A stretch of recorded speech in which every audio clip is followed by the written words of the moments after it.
Ranihati high school না কোন জায়গায় জানি বলছে যে আপনাদের লাফালাফি বন্ধ করার জন্য একটা ঘোষণাই যথেষ্ট। বললো ঘোষণা দাও ভাই, আবার জবাব করছি। তোমার বিএনপির লাফালাফি বন্ধ করার লেগে তোমার ঘোষণাটা আমরা দেখতে চাই। আমি নির্বাচন কমিশনকে বলবো, এই ধরনের দত্তপূর্ণ আচরণ বক্তব্য যারা দিচ্ছে তাদের বিরুদ্ধে আপনি আইনানুগ ব্যবস্থা নেবেন। ঢাকায় একজন মেয়র, আমি তাদের মেয়র এমপি প্রার্থী, সে বলেছে ঢাকায় নাকি বিএনপিকে একটা আসনও দিবে না।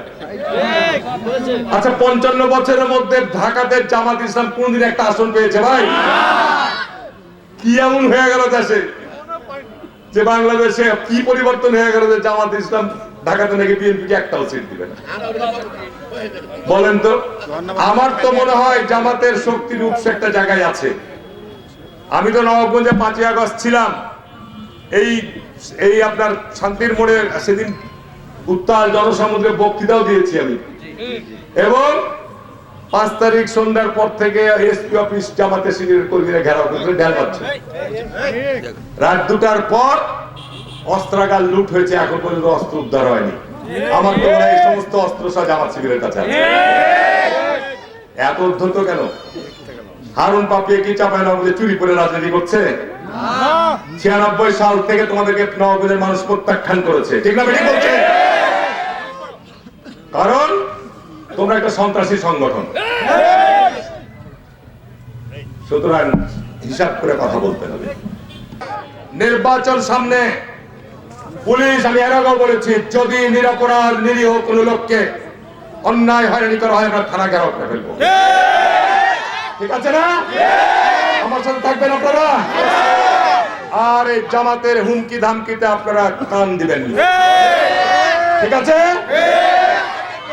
চাঁপাইনবাবগঞ্জ হাসপাতালে এখন চিকিৎসা হয় না, ডাক্তার নাই। আপনার রোগীরা যে হতে ঘুরে আসে একটু কাটলি করে আসি চলে যান। ইনশাআল্লাহ এইটুকু আপনাকে বলছি, চাঁপাইনবাবগঞ্জে হাসপাতালের এই দুরবস্থা আমি দূর করব। ডাক্তাররা কে নিয়মিত থাকতে হবে, যারা এখানে ডাক্তারের চাকরি করবেন। এদিকে হাসপাতালে চাকরি করবেন আর ডাক্তারকে পাঠিয়ে দিবেন ক্লিনিকে রোগীরাকে, ঠিক না? ঠিক। এইগুলো আমি বন্ধ করব। যারা বেআইনি ক্লিনিকের ব্যবস্থা করছে তাদের বিরুদ্ধে ব্যবস্থা করব। চান না আপনারা? আপনারা শুধু আল্লাহর রহমতে আমাকে সমর্থনটা দিয়ে রাখেন, ঠিক আছে না? হারুন এমপির সব দিকে কোনো পিস্তান নাই। আজকে ডক্টর শফিকুর রহমান বলছেন চাঁদা চাঁদা চাঁদা চাঁদা। আচ্ছা ভাই বলেন তো, 5ই আগস্টের পর নবাবগঞ্জে কোন চাঁদাবাজি হয়েছে? বিএনপি লোকেরা যদি একটু হয়ে থাকে সেটা জামাতি করেছে, ঠিক না? এখন উনি বলছেন চাঁদা নিব না, চাঁদাও দিব না। আমার কাছে খবর আছে, ইসলামী ব্যাংকের ম্যানেজার উনি দাওয়াতখানা খুলে থুয়ে দিয়েছে। ইসলামী ব্যাংক থেকে যারা ঋণ নিয়েছে, কলকারখানা করেছে, বিভিন্ন ব্যবসা বাণিজ্যের ঋণ নিয়েছে, সবাইকে ডেকে ডেকে বলছে যে বুলবুলকে নির্বাচনের জন্য চাঁদা দিতে হবে। আমি মিথ্যা কথা বলছি না, আমার কাছে তথ্য আছে। এই তথ্য জেনে বলছি, ইসলামী ব্যাংকের ম্যানেজার সাহেব, জনগণের আমানতের টাকা ওখানে আছে। আপনাকে কোন দলের পক্ষ হয়ে টাকা সংগ্রহ করার দায়িত্ব দেওয়া হয় না। হারুন এমপির জন্য চাঁপাইনবাবগঞ্জের কোন ব্যাংকে চাঁদার তহবিল খোলা হয় নাই। সুতরাং নির্বাচন শেষের পর কিন্তু আপনাকে হিসাবের আওতায় নিয়ে আসবো।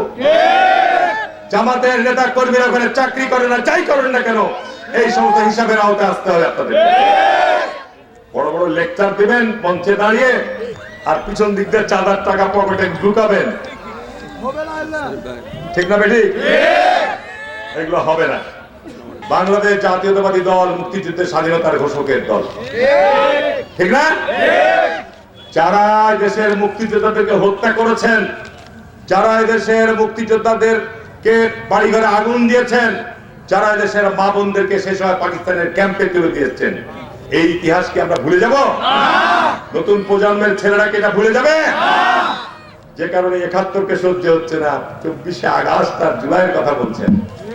আমার এই জেলাটি দেশের একজন বীর কৃতি সন্তান সাহিত্য আছে, বীরশ্রেষ্ঠ ক্যাপ্টেন মহিউদ্দিন জাহাঙ্গীর। এই তার নামে বেগম খালেদা জিয়া সেতু নির্মাণ করে দিয়ে গেছেন, ঠিক না? উনাকে তো হত্যা করেছিলেন রাজাকাররা। 14 ডিসেম্বর আমি যে কারণে একদিন ঢাকায় বলেছিলাম যে প্রত্যেকটা হত্যাকাণ্ডের বিচারের অধিকার চাওয়ার অধিকার আছে তার পরিবারের সদস্যদের। ঠিক না ঠিক বলছি? এখন যদি আপনার ক্যাপ্টেন জাহাঙ্গীরের পরিবারের সদস্য হত্যাকাণ্ডের বিচার চাই, তাহলে তো যুদ্ধ অপরাধের বিচার হবে, হবে না? সুতরাং বেশি লাফাঝাফা করেন না, আমরা লাফাঝাফা করছি না, বেশি লম্ফজম্প করিয়েন না। বাংলাদেশের মানুষ যারা এই দেশের মুক্তিযুদ্ধের মধ্য দিয়ে স্বাধীন করেছে, আপনাদের রাজাকাররাকে এই দেশের মানুষ জীবনেও গ্রহণ করবে না, মেনেও নেবে না। আর একটু মুনাফিকিটা বন্ধ করতে হবে। 32 ইঞ্চি জেভিকো টিভি এখন মাত্র 15,000 টাকায়, সাথে পাচ্ছেন 3 বছরের প্যানেল ওয়ারেন্টি।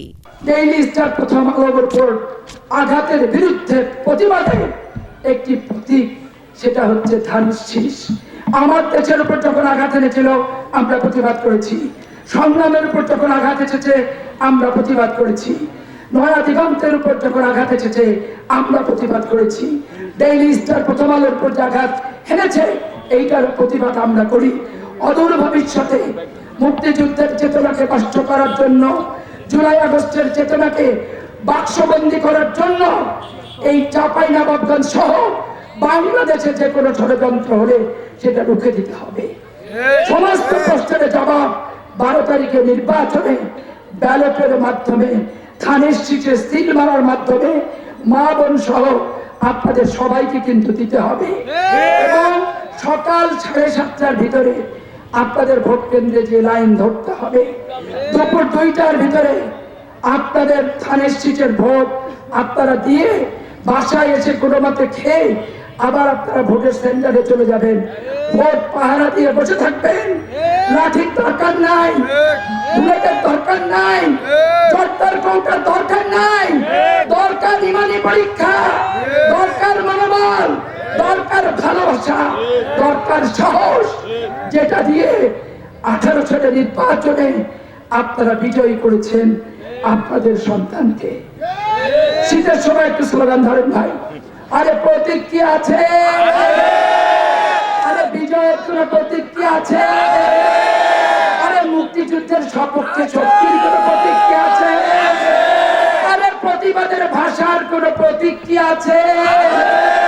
আরে কোন সে প্রতীক?